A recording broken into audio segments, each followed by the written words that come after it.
لو بیٹی۔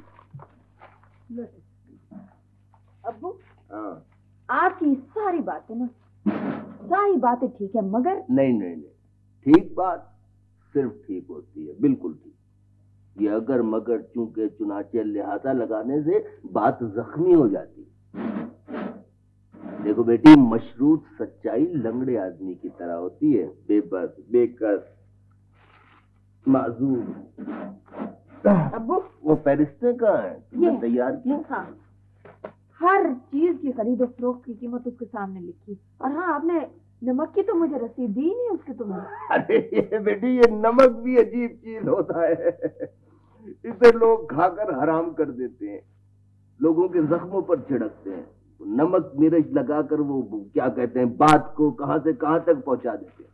اور پھر بیٹی اگر کھانے میں نمک نہ ہو تو کھانے کا مزہ ہی نہیں آتا۔